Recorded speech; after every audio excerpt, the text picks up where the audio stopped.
안녕하세요. 25년 1월 28일 설 전입니다. 전날입니다. 전국적으로 폭설이 쏟아졌는데요. 제천에도 제 생에 이렇게 많은 눈이 온 적이 있던가 싶습니다.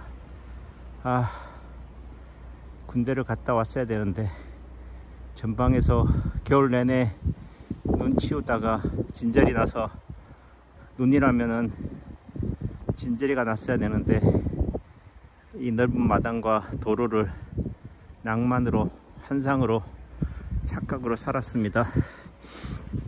엎질러진 물입니다. 어떡하겠습니까?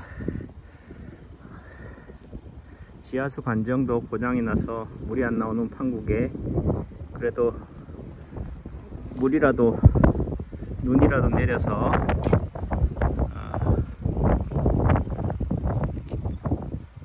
나무에게 보온 옷 역할을 해야죠. 제설제도 뿌리고 했습니다. 잘 내려가세요. 명절 잘 보내시고요. 그래요. 감사합니다.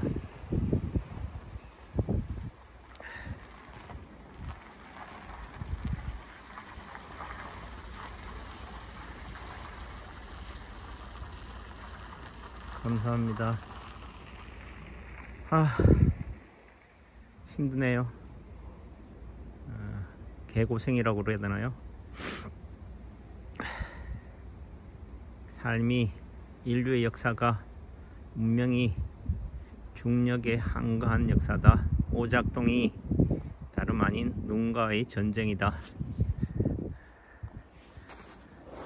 이게 아니면은 또 다른 모양으로 만들어지는 거죠. 집사람이 그러네요. 옥상에 눈이 쌓여 있으면은 배수구가 얼어서 막혀서 건물에 또 누수가 생긴대. 그러네요. 눈을 배수구에다가 다 모아놨는데 결국은 배관에 다 얼겠네요. 얼어서 또다시 물이 못 내려가는 상황이 생기겠네요.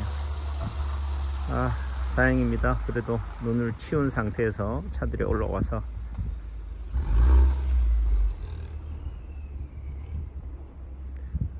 우리 진료원장님이 그러더라고요. 대부분의 다른 한의원은 환자들과의 이런 트러블, 사소한 의료사고라는 게 특별한 거 아니죠. 관계의 갈등이나 상처죠.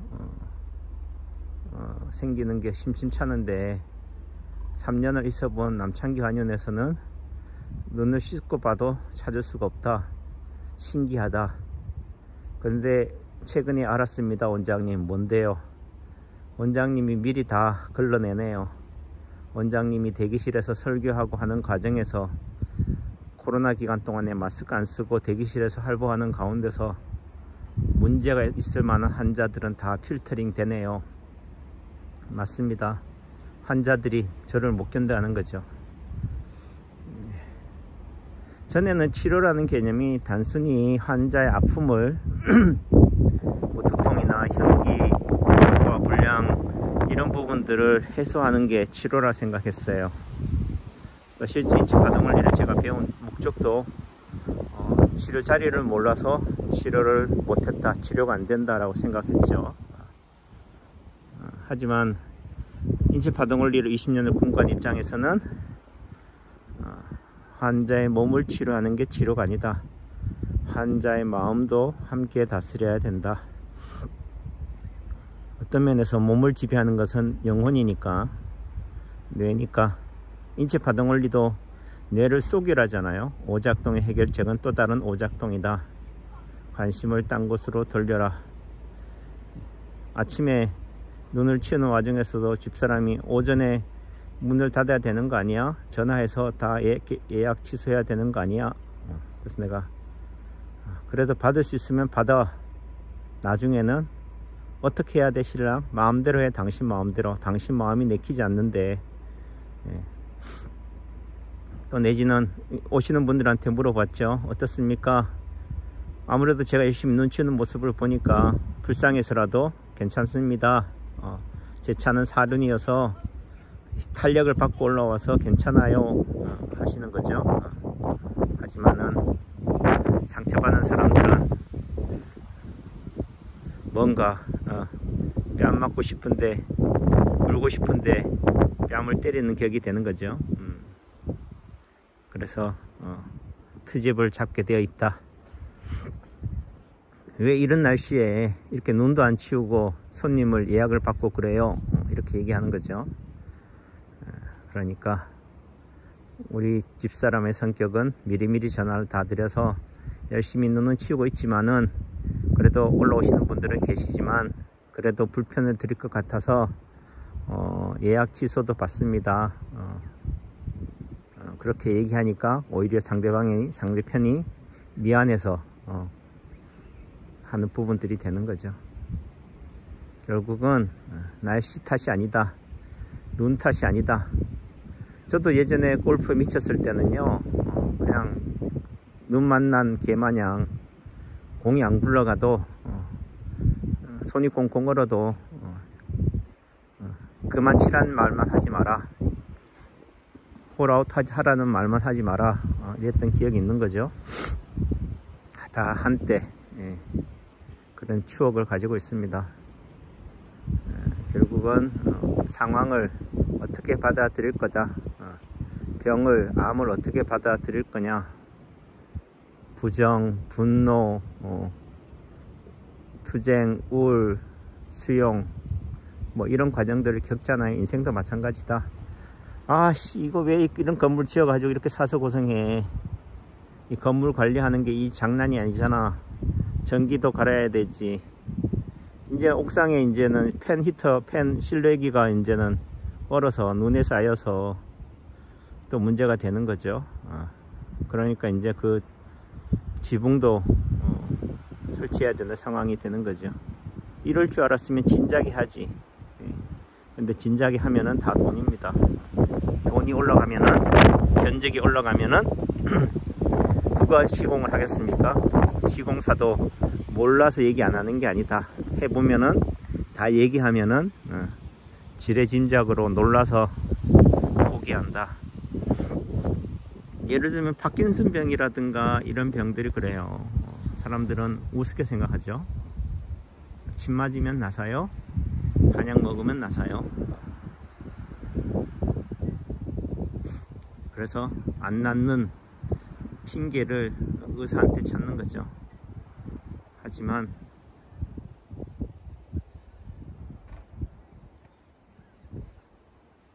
또 이 영상을 찍는 가운데서도 색시가 또 지령을 하달하네요. 바람이 많이 부네. 옥상에 라디에이터 켜라고 하네요. 켜 있습니다. 걱정 안 하셔도 돼요. 그래도 잊어버리니까 오다를 내려야 된다. 오다를 안 내리면은 오다를 안 내린 핑계로 하게 되는 거죠. 오다를 내리면은 핑계를 댈 수가 없죠. 또 딴 핑계를 대야 되니까. 인체 파동을 리는 모르면 외워라. 관심놀이다, 순서노름이다, 시소올리다, 환상, 기대, 착각이 치료다. 치료가 될 거야. 천당은 있을 거야. 이렇게 힘들고 어렵지만 내일은 쨍하고 해뜰 날이 올 거야 라는 기대, 희망이 그 사람한테는 약인 거죠. 내일을 쏘개라. 관심을 딴 곳으로 돌려라. 지금 힘들다면은 그 힘든 것을 또 다른 힘듦으로 대체하라. 딴 데 정신 팔려서 이 힘든 거는 힘든 게 아닌 거죠. 저 개인적으로는 이 눈 치는 게 몸은 힘들어도요, 정신은 힘들지 않아서 좋습니다. 집사람한테 뭐 이런 얘기 저런 얘기 구차하게 얘기하기가 그래서 그렇지, 그래도 인생에서 눈 치우는 것만큼 쉬운 것도 없다.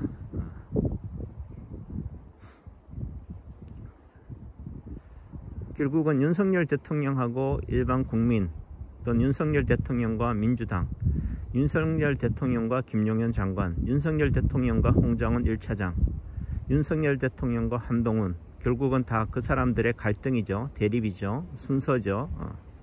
그들의 갭이 사단을 만드는 거다. 이런 갈등, 대립, 반목이 있기 때문에 발전이 있는 거죠. 이 눈을 치우는 방법은 어떻게 치웁니까? 결국은 한쪽으로 몰아야 된다. 바람이 부는 목적도 뭐라고요? 한쪽으로 다 낙엽을 모으듯이 쓸듯이 그렇게 모으는 거죠. 이거를 아무리 이렇게 밀대로 밀어도요, 어느 이상은 안 가는 거죠. 그 의미는 여기서 저 끝까지 한 번에 단번에 도달할 수는 없다. 가난한 자가 부자가 될 수 없다. 1000만원 월급쟁이가 10억, 100억을 벌 수는 없다. 1000만원이 2000만원이 1000만원이 1억이 돼야 되는 거죠. 결국은 사다리가 필요한 거죠. 인체파동을 위해서는 징검다리라고 하죠. 징검다리를 만들어라. 또 다르게 얘기하면 통증이 있어서의 징검다리라고 한다면 징검다리를 하나를 빼라. 통증의 전달에 있어서 이런 단계별 사다리가 있잖아요. 징검다리가 있으면은 그 징검다리를 하나를 빼버리면은 어떻게 돼? 건널 수 있다 없다? 못 건넌다. 통증이 있어서도 뇌를 속이는 것도 그런 거다. 침의 원리다. 침이 낫는 원리는, 치료가 되는 원리는 결국은 뭐예요? 이통제통이죠. 아픈 침을 놔서 아픈 부항을 해서 아픈 뜸을 놔서 내 아픈 허리를, 통증을 침으로 빼는 거죠. 옮기는 거죠. 또는 침이 발산이죠. 이산이죠. 확산이죠. 접념이죠. 이곳에서의 통증을 저곳으로 옮기라. 눈도 마찬가지로 길 위에 있는 눈을, 도로 위에 있는 눈을 가생이로 몰아라. 옮기는 거죠. 통증도 마찬가지다. 다만 옮긴다는 관점에서 꼭 침이어야 되느냐, 꼭 약이어야 되느냐, 꼭 행동이어야 되느냐, 말로도 옮길 수가 있다. 꿈보다 해몽이다. 사람들은 꿈보다 해몽이라고 하면은 애게게 하는 거죠. 근데 우리가 철학관을 가고 큰 스님을 찾아뵙고 새벽 기도를 나가고 부흥사경회를 가고 하는 이유가 다 뭡니까? 다 힐링이죠. 치유입니다.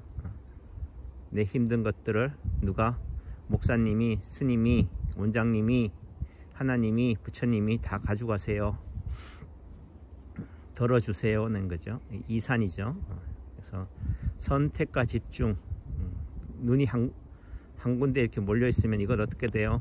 시청에 전화해서 연막칼슘 갖다 주세요. 희석시키거나 아니면은 제설차종 받고 와서 옮기거나 이런 부분. 이산 확산 제1호 작동은 제2호 작동으로, 선택과 집중이 제1호 작동이면은 분산, 이산, 확산, 전념이 제2호 작동인 거죠. 그래서 어긋난 균형을 통해서라도 당장은 안 아팠으면 좋겠다. 눈이 안 보였으면 좋겠다. 그게 제2호 작동인 거죠. 그래서 인체파동을 위해서는 세상 모든 사람들이 세상이 다 뭐한다? 오작동하는 존재다. 오작동 덩어리다 인 거죠. 출발이 잘못되어 있다. 고장나 있다. 어찌 보면은 이 건물도 결국은 하자, 누수의 그거를 갖고 있는 거죠. 태생적 한계로. 왜냐하면은 이런 경사진 곳에 세상을 내려다 본다는 말의 의미는 결국은 언덕 위에 있다는 말은 비바람을 많이 맞아야 되잖아요. 온몸으로 견뎌내야 되는 거죠. 결국은 상처를 받을 수밖에 없다. 삶이 그렇다. 그런 의미 속에서는 비바람을 안 맞는 걸로 온실 속의 하초로 하는 것도 일시적이지만은 산 넘어 산이라는 관점에서는 또 태생적 한계를 가질 수밖에 없다. 남창규의 세안도죠. 김정희의 세안도가 있지만은 남창규의 관풍헌이다. 제가 제일 좋아하는 위치입니다. 저기는 제천중앙감리교회가 보입니다. 저 십자가를 보고 서향으로 향을 안쳤고요. 이 건물 뒤에 북향으로 동산감리교회 십자가가 보입니다. 이 남쪽으로는 동신감리교회 십자가가 보이고요. 의도도 의도다. 무계획도 계획이다. 그 사람의 말과 행동은 그 사람의 수준이다. 과거의 누적의 결과다라는 거죠. 그 의미는 윤석열 대통령의 비상계엄도 뭐예요? 한여름밤의 꿈이다, 불장난이다, 술김에 홧김에 했다 하더라도 그것도 윤석열의 인격이고 품격이다. 윤석열을 비난하거나 무시하자는 개념이 아니라 윤석열이라는 대통령을 뽑은 국민의 수준이 윤석열이다. 끝과 끝이 같다. 결국은 시소 한쪽이 윤석열이라면 시소 반대편이 국민이다. 결국은 딱 그 정도의 수준이 우리 대한민국의 현 주소다. 트럼프를 대통령으로 뽑은 미국민들의 수준이 트럼프를 만들어낸 거죠. 파동 원리가 뭐라고요? 좌변과 우변은 같다. 대차대조표다. 주는 대로 씨를 뿌린 대로 거두는 거죠. 제가 여기에 눈에 청소한 만큼 결과가 오는 거죠. 다만 그렇다 하더라도 하늘은 스스로 돕는 자를 돕는다. 내 노력만큼 결과가 주어지는 게 아니라 그 노력 뒤에 뭐라고요? 플러스 알파가 뭐냐? 하늘이죠. 지성 플러스 감천이다. 결국은 하늘의 감동을 주면은 어떤 상황, 사고가 생겨도 이해할 수 있는 사람을 상대를 만나게 돼 있다. 내가 열심히 하면요, 환자들이 미안해서라도, 보호자들이 미안해서라도 넘어가는 거죠. 그래서 감동을 선물해야 된다. 제 집사람이 그래요. 데스크에 있으면서 분들이 저 밖에서 눈 청소하는 사람이 누구예요? 대부분 관리인인가? 이렇게 묻는 거죠. 신랑이에요. 근데 인사를 왜 그렇게 열심히 해요? 인사를 안 해도 된다고 하세요. 하지만은 인사를 해야 한다. 할 줄 아는 거라고는 실력이라고는 없으니까 인사라도 열심히 해야지 대접을 받는다. 그래서 인사만 잘해도 세상은 실패하지 않는다. 그래요. 이제 옥상에 또 집사람이 오더 내린 글씨에 가도록 하겠습니다. 겪어봐야지, 직접 내 몸으로 비바람을 맞아봐야지 철이 드는 거죠. 철은 포항 제철에서만 생산되는 게 아니다. 충북 제천 내제로 300 에디폴의 에디산의 숲, 충북 제천시 내제로 300 골프존 파크 청정 VIP 라운지, 남창교의 장락당 광풍헌에서도 됩니다. 행복한 명절 되십시오. 감사합니다. 저는 명절 때 집을 어머님 아버님 찾아뵙지 못하고 열심히 건물 관리인으로서 열심히 눈을 치우는 일에 매진하겠습니다. 감사합니다.